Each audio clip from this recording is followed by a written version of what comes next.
So welcome back to my channel inside of Hindustan. हेडिंगवरून लक्षात आलंच असेल की भारतातील गरिबांना श्रीमंत करण्याशिवाय पर्याय राहिलेला नाही आहे. तर हे असं का होऊ शकतं, तर त्याचं थोडंसं ॲनालिसिस आपण पाहूयात. तर कंपनीज ग्रोथ 10% हा एक पॉईंट आहे. तर ज्या काही कंपन्याज आहेत, तर जे लोक इकॉनॉमीच्या संदर्भात काम करत असतात किंवा शेअर मार्केटमध्ये काम करत आहेत, तर त्यांच्या एक गोष्ट लक्षात आलेलीच आहे की दरवर्षी कंपन्यांना त्यांची ग्रोथ दाखवणं, प्रॉफिट वाढवणं, प्रॉफिट मार्जिन वाढवणं, त्यांची स्ट्रेंथ वाढवणं, त्यांच्या सेक्टरवर फोकस करून कुठं आणखी एक्सपोनेन्शियल ग्रोथ करता येऊ शकते, या सगळ्या गोष्टींवर त्यांना लक्ष द्यावं लागतं. म्हणजे ऑटोमॅटिकली दरवर्षी जी इकॉनॉमी आहे इंडियाची, तर त्याच्यामध्ये कंपन्यांची जी काही ग्रोथ आहे तर ती ॲड होतच राहणार आहे. त्याचबरोबर इन्फ्लेशन जे आहे, महागाई, तर महागाई दरवर्षी 4 ते 6% आसपास वाढत असते. महागाई म्हणजे काय, तर सपोज एखादी गोष्ट जर आज 1,000 रुपयाला मिळत असेल तर ती पुढच्या वर्षी 1,040 1,060 रुपयाला मिळते.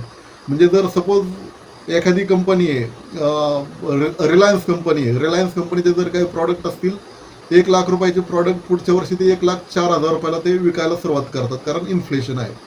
मग हे ऑटोमॅटिकली त्यांच्या ग्रोथमध्ये वाढ होते त्याच्यामध्ये. पण जर तीच कंपनी जर 100 प्रॉडक्ट बनवत असेल तर तिला पुढच्या वर्षी 110 प्रॉडक्ट हे बनवून विकावेच लागतील, अशा पद्धतीचं ग्रोथ त्यांना इकॉनॉमीमध्ये दाखवावी लागते. म्हणजे ह्या दोन गोष्टींचा जर विचार केला तर 15 ते 16% वाढ होते. याच्या व्यतिरिक्त इंडियन इकॉनॉमीला आता 6% 7%च्या आसपास ग्रोथ आहे. जर चायनाचा जर विचार केला तर 1980च्या नंतर चायनाची ग्रोथ ही जवळपास 10%पासून 30%पर्यंत वाढली, म्हणून आज चायना सुपर पॉवर झालेला आहे. 1980 पासून 2023 पर्यंत 43 वर्षाचा जर एक इतिहास पाहिला तर जी चायनाची इकॉनॉमी ही भारतापेक्षा वाईट अवस्थेमध्ये होती, तिला 43 वर्षामध्ये चायनाने एका सुपर पॉवरमध्ये ट्रान्सफॉर्म केलं. परंतु सध्याचे काही कम्युनिस्ट गव्हर्नमेंट आहे, मार्क्सवादी गव्हर्नमेंट आहे तिथं, तर त्या गोष्टींचं त्यांना काही गोष्टींमध्ये थोडासा तोटा होतोय. त्याच्यामुळं ती ग्रोथ थोडीशी स्टॅग्नंट झालेली आहे त्यांची. त्याच्या अगेन्स्ट इंडिया जो आहे एक डेमोक्रेटिक कंट्री किंवा लोकशाहीवादी देश आहे, तर याच्यामध्ये थोडासा फरक पडतो आणि लोक त्या पद्धतीने कॉन्ट्रीब्यूट करतात. तर ही गोष्ट त्याच्यामध्ये एक ॲड होणार आहे. ओके. त्यानंतर digital currency will redefine Indian economy. जर तुम्ही पाहिलं असेल तर जगामध्ये सगळ्यात जास्त वेगाने जर कोण डिजिटल करन्सी वापरत असेल तर तो भारत देश आहे. जगातल्या एकूण डिजिटल करन्सीपैकी 48% जे व्यवहार आहेत, ट्रान्झॅक्शन जे आहेत, तर ते इंडियामध्ये होतात. तर जर तुम्ही पाहिलं असेल तर 2016-2017 नंतर ह्या डिजिटल करन्सीमध्ये इम्प्रूव्हमेंट झालेली आहे. 2016ला नोटबंदी झाली आणि त्याच्यानंतर ह्या गोष्टींमध्ये फार मोठ्या प्रमाणात फरक पडला.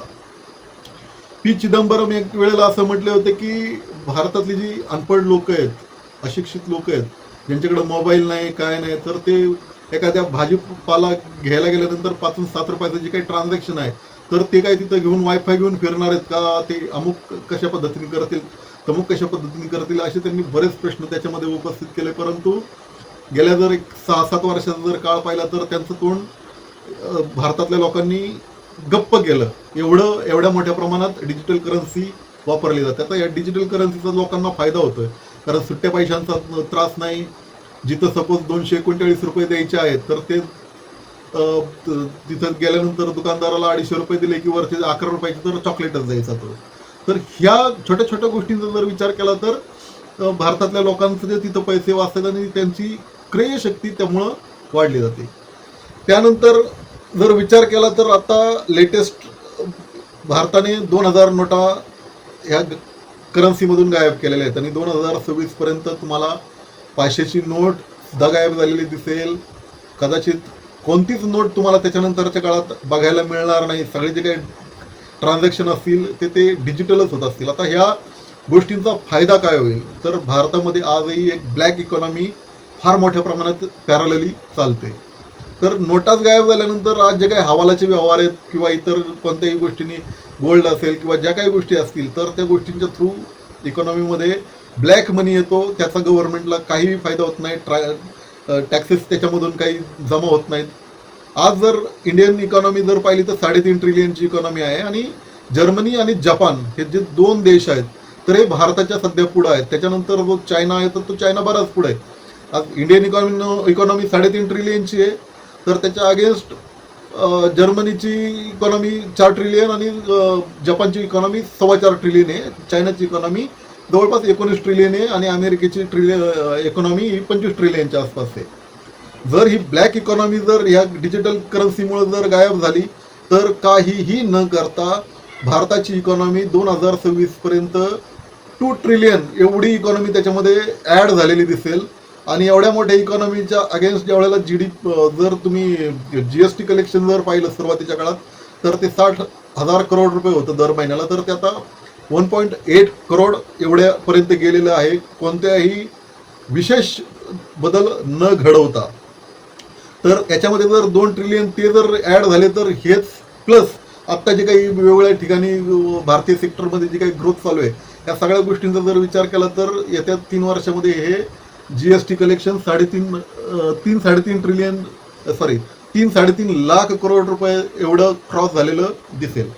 तर त्याचा इंडियन इकॉनॉमीला डायरेक्ट बेनिफिट झालेला दिसेल आणि हे ज्या वेळेला दिसेल त्यावेळेला जर्मनी आणि जपान हे यांना मागे टाकून भारताची इकॉनॉमी 3 नंबरला आलेली दिसेल. जर्मनी आणि जपानच्या इकॉनॉमीच्या तुलनेत भारताची जी इकॉनॉमी आहे त्याची ग्रोथ जी आहे तर ती जास्त आहे, 6% जास्त, 6%, 7%च्या आसपास आहे. आता ही जी इकॉनॉमी आहे ही 10-12% एक्सीड कधी होईल, 10%, 12%, 15%, 20% कधी होईल, कशी होईल, तर ते आपण पाहूयात. जर आता ग्लोबल काही गोष्टींचं जर एक डिस्ट्रॅक्शन जर तुम्ही पाहिलं तर चायनाचं सध्या ज्या वेळेला फॅक्टर वर्क होत होता तैवानच्या अगेन्स्ट त्यावेळेला एक जगामध्ये सेमीकंडक्टरचं एक शॉर्टेज निर्माण झालं आणि त्याचा फटका भारतालाही बसला. त्याचा फटका भारताला बसू शकतो या गोष्टींचा विचार करून गव्हर्नमेंटने सेमीकंडक्टर इंडस्ट्रीसाठी एक पोषक वातावरण तयार करण्यासाठी एक पॅकेज देऊन वेगवेगळे जे त्यांना बेनिफिट्स देता येतील याचा विचार करून एक पॉलिसी रिडिफाईन केली आणि त्या गोष्टींचा आता येत्या काळात एक फार मोठ्या प्रमाणात बदल घडताना तुम्हाला दिसून येईल. ही इंडस्ट्री एवढी मोठी आहे की त्याच्यामध्ये 2% सेमीकंडक्टरचं जे काही इकॉनॉमीमधलं योगदान आहे तर ते 2% वाढलेलं त्याच्यामध्ये दिसू शकतं. आता सेमीकंडक्टर हा जो फॅक्टर आहे तर हा टोटली इंडियन इकॉनॉमीसाठी नवीन आहे. याच्या अगोदर कधी इंडियन इकॉनॉमीमध्ये सेमीकंडक्टर हे फक्त आयात केले जात होते, परंतु येत्या 2 ते 3 वर्षात हे सेमीकंडक्टर भारतामध्ये बनवून निर्यात केले जातील. म्हणजे तुमचं इम्पोर्ट कमी होईल आणि एक्सपोर्ट वाढेल आणि याचा फायदा डायरेक्ट बेनिफिट हा इकॉनॉमी ग्रोथसाठी होईल. त्यानंतर टुरिझम हा पण सेक्टर जो आहे भारतामध्ये अजूनही दुर्लक्षित आहे. एवढा मोठा व्हास्ट देश आहे, बर्फापासून वाळवंटापर्यंत सगळं आहे या देशामध्ये. डोंगर आहेत, समुद्रकिनारा आहे, मंदिरं आहेत, कल्चर आहे, राजवाड्यांचे वेगवेगळे वाडे आहेत.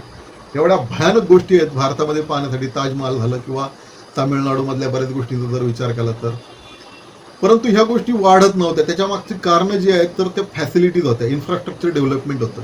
तर आता गव्हर्नमेंटने इन्फ्रास्ट्रक्चर डेव्हलपमेंटवर फार मोठ्या प्रमाणात लक्ष द्यायला सुरुवात केलेली. येत्या 10 वर्षामध्ये इन्फ्रास्ट्रक्चर फार जबरदस्त एक्सपोनेन्शियल ग्रोथ तुम्हाला त्याच्यामध्ये झालेली दिसेल. रोड डेव्हलप झालेले दिसतील, रेल्वे डेव्हलप झालेली दिसेल, विमान एव्हिएशन सेक्टर फार मोठ्या प्रमाणात डेव्हलप तुम्हाला झालेलं दिसेल.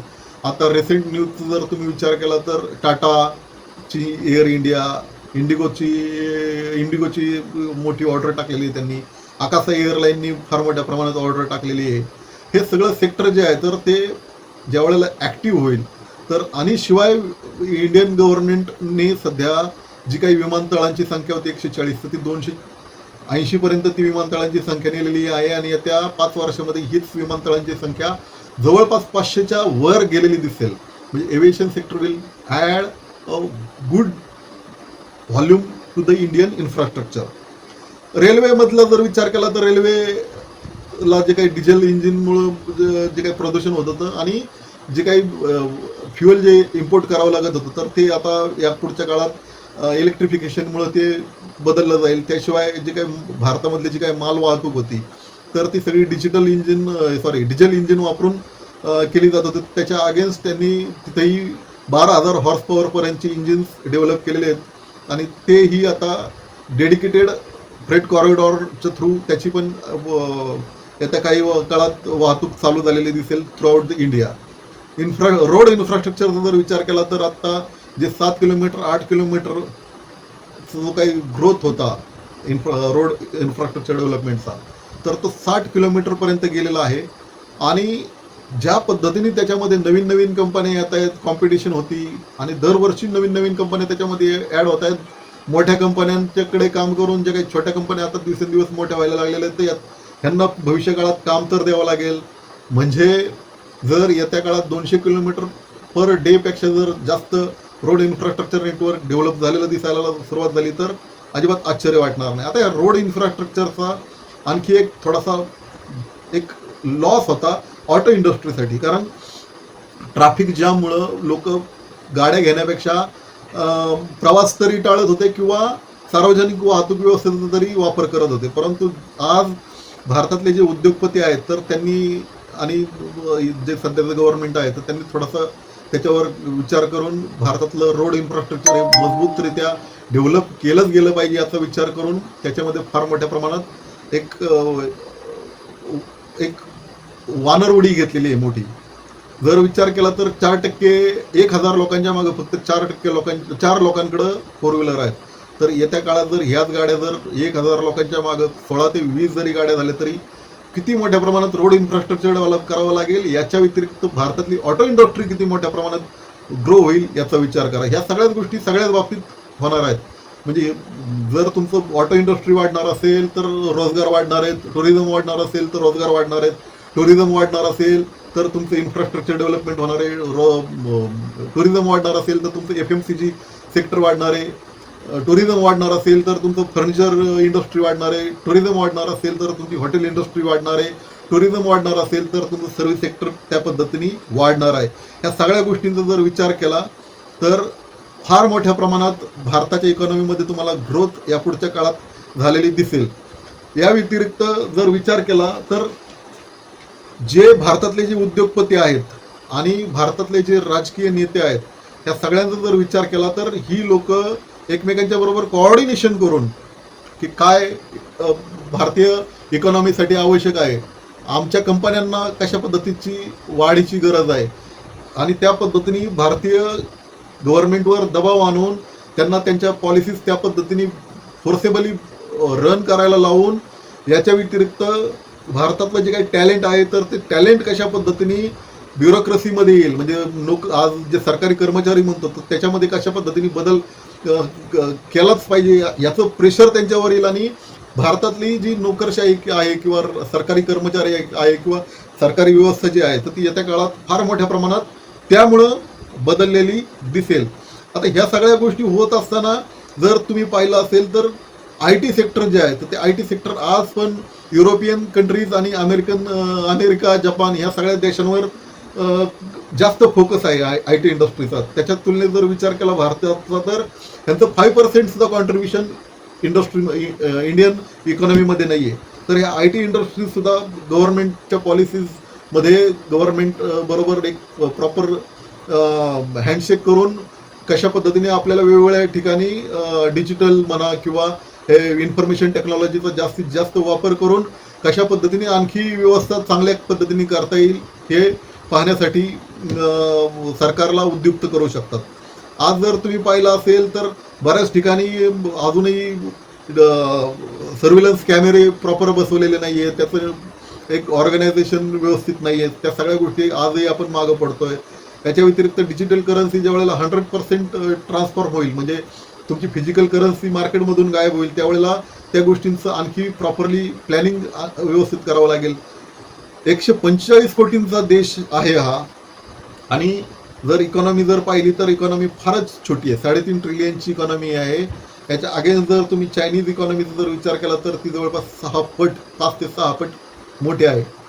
आपण फक्त याच्यातलं पुढच्या 2030 ते 2032 पर्यंत फक्त असाच विचार करूयात की 3 पट वाढेल तर ही इकॉनॉमी जवळपास 12 ट्रिलियनच्या घरात जाईल.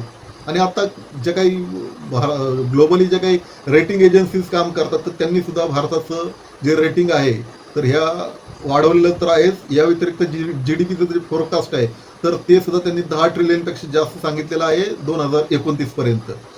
तर ह्या सगळ्या गोष्टींचा जर विचार केला आणि त्यातही जर एक्सपोर्ट ओरिएंटेड इकॉनॉमी किंवा इंडस्ट्रीजला थोडंसं फोकस केलं तर त्याच्यामध्ये आणखी वाढ होऊ शकते. आता ह्या सगळ्या गोष्टींचा जर विचार तुम्ही केला तर येत्या काळात गव्हर्नमेंटला जे एज्युकेशनल सिस्टीम जे आहे भारताची, तर त्यामध्ये एक फार मोठ्या प्रमाणात ड्रास्टिक चेंजेस करावे लागतील, जे ड्रास्टिक चेंजेस भारताला सुपर इकॉनॉमी बनण्यापासून रोखू शकत नाही. आता हे जे काही श्रीमंत आहेत, त्या श्रीमंतांना वाढ करण्याशिवाय पर्याय नाही आहे. कारण जर त्यांनी वाढ दाखवली, प्रॉफिट मार्जिन वाढताना दाखवलं, प्रॉफिट वाढताना दाखवलं, नवीन नवीन टेक्नॉलॉजीचं ॲडॉप्शन करताना त्यांनी दाखवलं, त्यांना जर हे सगळं पेपरवर्क प्रॉपरली दाखवता आलं तरच त्यांच्याकडे गुंतवणूकदार आकर्षित होतात. आता याच्यामध्ये आणखी एक आस्पेक्ट मला फार इम्पॉर्टंट वाटतो, तो आहे गल्फ कंट्रीजचा, म्हणजे सौदी अरेबिया झालं, दुबई झालं, हे जे काही देश आहेत, कुवेत, कतार, तर हे सगळे तेलावर गबर झालेले देश आहेत. परंतु येत्या काळामध्ये जसं जसं इलेक्ट्रिकल ट्रान्सफॉर्मेशन होईल, इलेक्ट्रिकल गाड्यांचं ट्रान्सफॉर्मेशन होईल, इथेनॉलकडे इकॉनॉमी शिफ्ट होईल किंवा हायड्रोजनकडे इकॉनॉमी शिफ्ट होईल, त्यावेळेला ह्या जरी त्यांना त्याच्यामध्ये कमतरता जाणवली नाही प्रोडक्शनमध्ये क्रूड ऑइलच्या, तरी पण त्याच्यामध्ये जी वाढ त्यांना आतापर्यंत सातत्याने दिसत होती ती वाढ या पुढच्या काळात दिसणं बंद होईल. मग त्यांनी जो काही आतापर्यंत कमवलेला जो पैसा आहे तर तो पैसा त्यांना ग्रोथ पोटेन्शियल असलेल्या देशांमध्ये गुंतवावा लागेल. ज्या वेळेला अशा गोष्टी घडतील, समोर दिसणाऱ्या गोष्टी दिसत असतील की बाबा India is one of the best country to invest, हे जे काही देश आहेत हे देश त्यावेळेला गव्हर्नमेंटला फोर्सेबली ते सुद्धा फोर्स करतील की या सगळ्या गोष्टी तुम्हाला बदलाव्याच लागतील, अशा पद्धतीने तुम्हाला काम करावंच लागेल, आम्हाला आमचा पैसा तुमच्या देशामध्ये गुंतवायचा आहे, तुम्हाला तुमच्या पद्धतीने एक थोडंसं सिस्टीममध्ये चेंजेस करून एक जीवन लोकांचं सुसह्य करावं लागेल, त्यांचं स्टँडर्ड इम्प्रूव्ह करावं लागेल. त्यांचं लाईफ स्टँडर्ड इम्प्रूव्ह झालं तर त्यांच्याकडून जी काही सगळ्या गोष्टींची जी काही डिमांड आहे तर ती डिमांड वाढेल आणि मग आपल्या सगळ्यांचाच फायदा होईल. जर 1991 साली जे काही एक जागतिकीकरण झालेलं तुम्ही जर पाहिलं तर तोपर्यंत जे काही नेते होते ते सगळे फक्त लोकांकडून जे येणारे टॅक्सेस आहेत तर त्या टॅक्सेसमधून कशा पद्धतीने जास्तीत जास्त लूट करता येईल हे ते पाहत होते. परंतु 1991 मध्ये ज्या वेळेला जागतिक दर्जाच्या कंपन्यांनी भारतात यायला सुरुवात केली त्यावेळेला त्या कंपन्यांनी आणि त्यांना थोडक्यात समजावून सांगितलं की तुम्ही आता शेण खायचं बंद करा आणि तुम्ही थोडंसं जरा आम्ही तुम्हाला जे काही लागतंय ते तो पैसा आम्ही तुम्हाला देतो, पार्टनरशिप आम्ही तुम्हाला देतो, पण आम्हाला तुमच्या भारतामध्ये एक चांगल्या पद्धतीचं वातावरण तयार करून द्या इन्व्हेस्टमेंटसाठी, लोकांचं स्टँडर्ड वाढू द्या, म्हणजे लोक जास्तीत जास्त खरेदी करतील, त्यांचं जीवनमानात बदल झाला तर जी इकॉनॉमी वाढेल त्याच्यामध्ये मधून तुम्ही जे काही खाण्याचा जो काय प्रयत्न करताय तो न खाता तुम्हाला जास्तीत जास्त पैसा मिळू शकतो. ह्या सगळ्या गोष्टी ज्या वेळेला पटल्या आणि पटल्या नाही नुसत्या, तर जर तुम्ही 1991 पासून 2023 पर्यंतच्या म्हणजे 23 आणि 9 32 वर्षाचा जर काळ पाहिला तर खरोखर करप्शन त्या मानाने म्हणजे 1991च्या तुलनेत लोकांचं स्टँडर्ड तुम्हाला चेंज झालेलं पाहायला दिसेल आणि भ्रष्टाचारावर बऱ्यापैकी लगाम लागलेला दिसेल. आता या गोष्टी आणखी चेंज होण्याची वेळ आलेली आहे, कारण 19व्या शतकात इंग्लंडमध्ये इंडस्ट्रियल रिव्होल्युशन झालं होतं आणि आता भारताचं सेकंड इंडस्ट्रियल रिव्होल्युशन आपण म्हणू शकतो किती होण्याची वेळ आलेली आहे. सगळ्या गोष्टी पॉझिटिव्ह आहेत. जर गव्हर्नमेंट पॉलिसीज किंवा गव्हर्नमेंटमध्ये फार मोठे चेंजेस झाले नाहीत, ड्रास्टिक चेंजेस झाले नाहीत, तर त्या सगळ्या लोकांना एका प्रॉपर ट्रॅकवर राहून जर त्यांनी अशा पद्धतीने जरी काम केलं तरी पण ह्या गोष्टी बऱ्याच प्रमाणात चेंज झालेल्या तुम्हाला पाहायला मिळतील. मोदी गव्हर्नमेंट तर चांगलं आहेच, पण मोदी प्रो गव्हर्नमेंट म्हणजे 10 स्टेप आणखी ॲग्रेसिव्हली काम करणारं गव्हर्नमेंट किंवा ह्याच गव्हर्नमेंटनी जर आणखी प्रॉपरली ॲग्रेसिव्हली काम केलं तर ह्या गोष्टी आणखी मोठ्या प्रमाणात बदलतील. मग आता ह्या हेडिंगवर परत येऊयात. हे जे काही श्रीमंत आहेत तर ह्या श्रीमंतांना जर त्यांची श्रीमंती टिकवायची असेल किंवा श्रीमंत बनून राहायचं असेल, इन्व्हेस्टमेंट आकर्षित अशीच करायची असेल तर त्यांना त्यांची उत्पादनांसाठी मोठी बाजारपेठ तयार करावी लागेल, शोधावी लागेल. मग ह्या सगळ्या गोष्टी होत असताना लोकांना पण त्यांना रोजगार द्यावा लागणार आहे. सगळ्या गोष्टी चांगल्या होणार आहेत, ह्या लोकांना ह्या सगळ्या गोष्टी बदलाव्याच लागणार आहेत. त्यामुळेच मी म्हणतोय की येत्या 10 वर्षाच्या काळामध्ये भारताचं जे काही पर कॅपिटा इन्कम जे आहे तर ते फार मोठ्या म्हणजे आता जे $2,000 आसपास आहे तर ते कदाचित $16,000 $20,000 आसपास म्हणजे 8 पट 10 पट वाढलेलं जर दिसलं तर आश्चर्य वाटायला अजिबात नको. आता काही लोक म्हणतात चलनवाढ अमुक तमुक हे ते, तरी पण किती काही झालं तरी लाईफ स्टँडर्ड जे आहे ते भारतीयांचं डबलनी चांगलं इम्प्रूव्ह झालेलं तुम्हाला येणाऱ्या काळात दिसेल. Industries will come forward with innovative and creative mindsets. They will force government to for better governance. आणि ही गोष्ट अक्षरशः literally you will be seen it happening within 10 years. तर थोडंसं जरा तुम्ही तुमच्या पद्धतीने सुद्धा म्हणजे भारतातल्या लोकांनी सुद्धा आता या गोष्टींना सामोरं जाण्यासाठी स्वतःचा माइंडसेट बदलावा लागेल. एक ॲडॉप्टिव्ह एज्युकेशनल सिस्टीम जी काय आहे तर ती ॲडॉप्ट करावी लागेल. माइंडसेट बदलला की काय शिकायचं, काय कुठे इन्व्हेस्टमेंट करायची, कशा पद्धतीने कोणत्या सेक्टर येणाऱ्या काळात हे ब्लूम होणार आहेत, त्याच्यामध्ये आपलं कॉन्ट्रीब्युशन काय असेल. तर हे थोडंसं लॉंग टर्म माइंडसेट ठेवून जर काम केलं तर तुम्हाला एक श्रीमंत किंवा एक चांगलं आयुष्य जगण्यापासून कुणीही रोखू शकणार नाही. धन्यवाद. हा व्हिडिओ आवडला असेल तर लाईक, शेअर आणि सबस्क्राईब करा.